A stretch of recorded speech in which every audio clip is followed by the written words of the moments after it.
Hey guys, for today's video, we're going to be taking my client who's been slowly going darker and refresh her color and go a little bit darker today. First time recording in my new salon. My client that I'm doing right now, she normally was like platinum blonde, and we've toned her down like the last few times that we've done her hair, and it's fading, and she doesn't like the warmth that she sees in her hair. So I got Agora Vibrance 623, which is a ash matte, but I'm kind of afraid that might be a little too ashy and feel too dark on her. She's kind of sitting at like a level 7 naturally. So I'm also gonna do like half and half with like the 7-0. And this is gonna be for her root area. And then for her ends, I'm gonna go through with 8.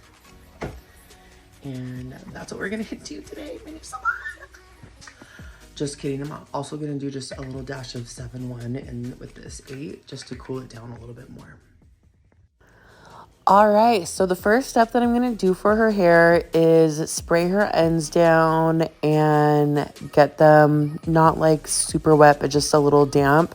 I feel like the color spreads a little bit better. You get a little bit more of an even saturation if the hair is a little bit damp. Sometimes like those extra porous areas could like really suck in and absorb the color. So I feel like just spraying the hair a little bit more will prevent the hair from like over grabbing the color. So this is our end formulation. I'm doing like half of the level 8 and like half of the 7-1 because we want to be a little bit darker and cooler because she doesn't like the warmth. But I still, even though we're doing like a darker color, I still want her to have some dimension in her hair. So that's why I'm doing the ends a little bit more of a lighter shade.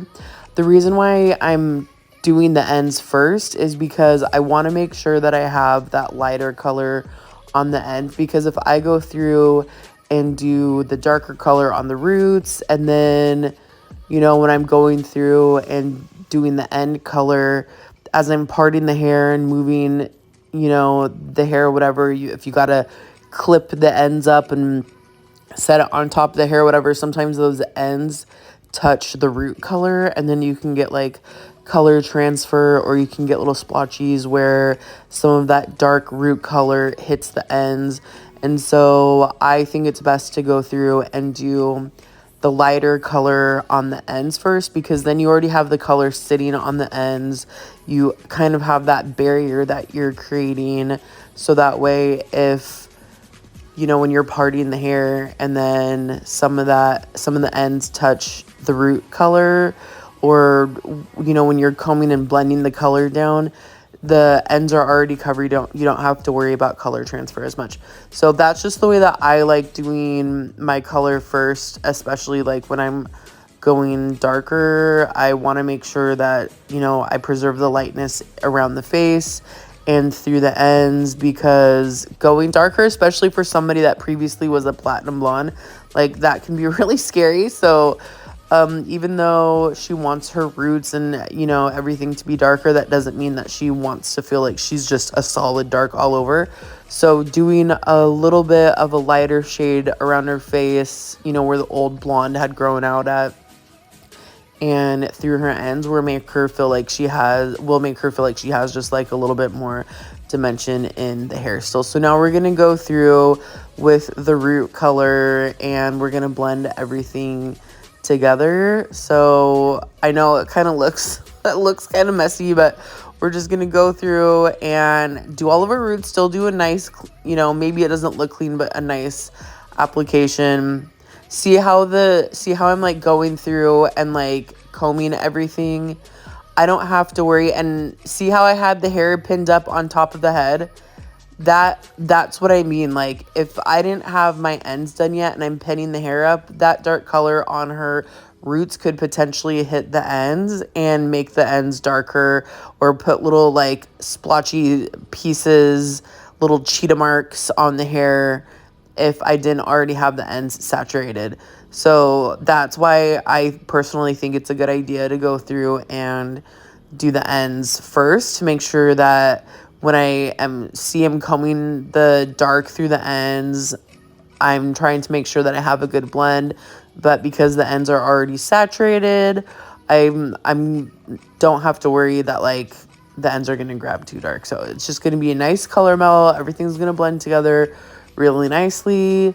Yeah, so I'm going to let this process for like 30 minutes just to make sure that it has enough time to like really absorb whatever. And that's it for our application. I'm using the Schwarzkopf Agora Vibrance with the 13 volume. Oh, another color line that I've been using, the Color Sync by Matrix. I've been liking that for darker colors too. I used that on myself not that long ago and I actually really like the way that it grabs. So Color Sync is another really good one for darker colors.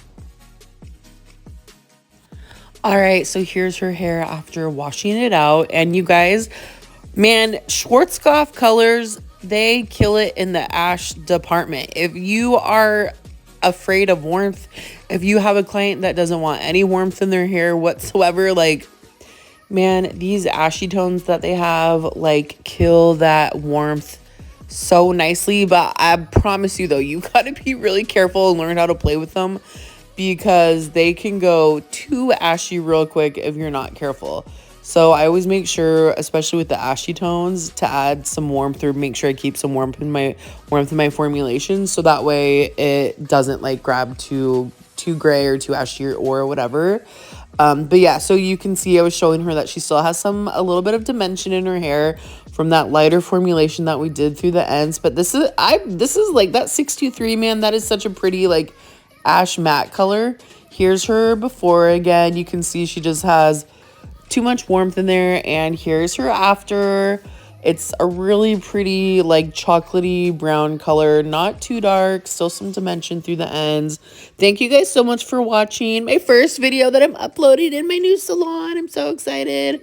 I hope you guys like enjoyed watching, you know, start to finish all my little vlogs that I uploaded. I appreciate you guys so much for taking the time. Don't forget to like and subscribe.